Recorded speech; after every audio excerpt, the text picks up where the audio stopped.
In this video, we'll learn how to pass parameters for function evaluations in the context of a numerical method implementation in MATLAB.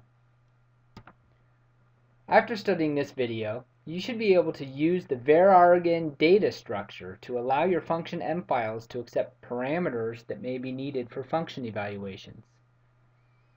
Also, you should be able to understand how to pass parameters to built-in MATLAB functions. Some, not all, accept parameters. And we'll talk about how they do that. Same way that we're going to do it. So, why do we want to do this? Well, we want to write function M files to be as general as possible, just like we were talking about before, so they can be reused for a variety of applications. And we know most mathematical models include one or more parameters, so the functions we write to work with these models should have a convenient and efficient way to handle parameters. Recall that the numerical methods that we're implementing are usually dealing with the independent and dependent variables, and the parameters are just something that need to come along for the ride. We also use this to continue to develop a better understanding of how MATLAB's built-in functions work with parameters and continue developing our programming skill. And let's look at this in the context of an example. So recall from week 2, we did a parametric analysis with bisection of this contaminant model for the concentrations of some contaminants in a lake. And we generated a graph that showed how long it took to reach a standard for different values of KB. And we saw that as KB increased, we had a graph that looked like this, and eventually KB had no effect because the decay rate was dominated by Ka. And if you go back and look at the M file we used for that example, you can find this portion where we defined the function and sent it to the basic function we wrote to solve it for each case of KB. And what we did here is we had to, in line 24, we had to redefine our anonymous function for every value of KB. So what we're doing here is redefining the anonymous function there with our independent variable t for each new value of KB before we send it then to the bisection file. And all of the parameters, A naught, KA, B naught, P standard, and KB, the one that we're varying, are hardwired into that function definition. And a couple disadvantages. The main disadvantage is that redefining that function in the workspace in MATLAB, because this is happening in the MATLAB workspace, redefining that is computationally inefficient. Every single time we do that, we have to delete the old memory location for that function and create a new memory location. And we are always going to be interested in computational efficiency when we're implementing numerical methods. As we move further in the class, we'll start to get a taste of this as certain numerical algorithms actually take noticeable time to implement on the computer. And we'll talk more about that as we go forward. But the key thing to know now is we want to be as efficient as possible. Our root finding algorithm here might be in the context of a much larger simulation, and every little bit counts to make that an efficient computation. So let's look at some tools and approach that MATLAB offers that allow us to take a slightly more efficient approach to this problem. So here is a modified code using var_argin to pass parameters. If you recall from the video on function defaults, var_argin is what allows us to have variable number of inputs to a function. And we used that last time to allow us to have variable number of inputs, and mostly looked at the cases where we have less than the needed inputs to run the function and just assigned optional or assigned default values to some inputs we called optional. Well, the other thing that happens is you can have more inputs than the ones you explicitly call out in the input list.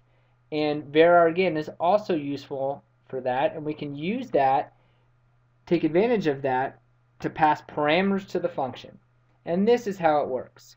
So here I've modified the contaminant model, and what you'll see, that contaminant model code, is I've changed here in line 18 where I've included both Ka and Kb as variables in the input list in the function definition. And the reason I've done that is because presumably we've been looking at Kb, but presumably those might be two different parameters that we might want to look at as we analyze this model. And so that's the first change. The next change you'll see is where we call the bisection method, and I've got a new function name here, bisect param. I'll talk more about that in a minute. And what I've got is the same things in the same function in the initial bracket, and then two placeholders.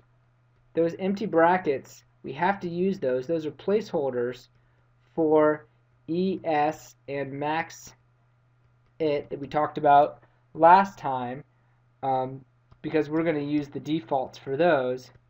And then once we've done that, we've now passed the number of explicit variables in the input list for bisect param. So if we look down here, here's the function call for bisect param, and we have 1, 2, 3, 4, 5 variables explicitly identified in the input list, and then there's the var again.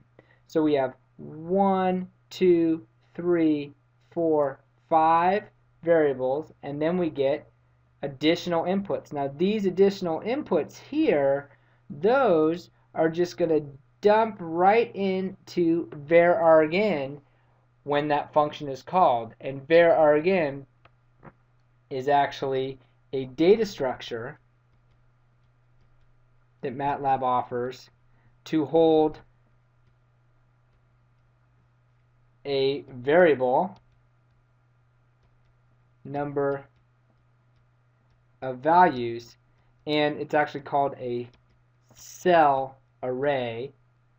And getting into specific types of data structures is a little bit beyond the scope of this class, but I think you can still understand how var again works. So basically what happens is no matter how many values here, in this case we had two parameters. We had two parameters up here, so I'm passing two additional parameters. I'm leaving Ka, that'll go to Ka as 1, and Kb is going to change each time through the for loop here. The other change we need to make inside the bisection function is every time we evaluate the function now, that's going to expect this function that we called here, right? That's going to expect 3 inputs in order to evaluate. And to get those 3 inputs, we're again going to use var again. So what happens is every time we do a function evaluation, and here's a function evaluation where we did our test case for the bisection in line 31, we're going to do, there's our first input, which is our independent variable xl, and then we'll just use var again, and that collects all of those parameters, both ka and kb, and brings those down so that we have 1 and then 2 and 3 inputs going together with that var again. An important note of var again here, that is a curly bracket colon curly bracket. And what that means is how many of the variables in var again are we going to use, just like the syntax before with the colon operator. That means all of them. So all of the variables that dumped into var again, which in this case are 1.0 and the current value of kb, we're going to use all of them every time we evaluate that function. So when we evaluate it again here for a different value of x, again, there's var again. And that's basically how you do it. And so let's summarize how to do this. It's a little bit complex, but it's also a really powerful programming technique. So the keys to passing parameters with var again are as follows. The independent variables in the model that you're using, whatever mathematical model it is, they must be the first in the input list defined when you define that model definition. So when we defined the function fun, t has to be first in order for this to work, because we're going to use those first values when we evaluate that function like we did over here. There's that first value is the independent variable we're working with in our numerical algorithm. Then we have our parameters. The other thing that's important is that the parameters must be passed to the numerical method function in the same order as they are listed in the original model definition. And again, that's just being consistent with the idea that inputs pass to input values pass to functions and pass between workspaces in MATLAB according to position. So again, we have to have KA and KB there. MATLAB has no way of knowing which one goes first except for being consistent with which one goes first. The other thing we did there is to use empty brackets as placeholders to bypass those optional function inputs, so that the parameter inputs start at the same position. In this case, it was the 6th position. In this case, the same position that var again holds in the numerical method function definition statement. Okay? And then, lastly, when writing a function that accepts parameters, we need to be sure to include var again with curly brackets and a colon in all of our function evaluations that occur inside that numerical method function. And so here's again an example of that in that function evaluation. So try this out. This will make your functions much more generally applicable as we move through the course and easier to reuse here and in other places.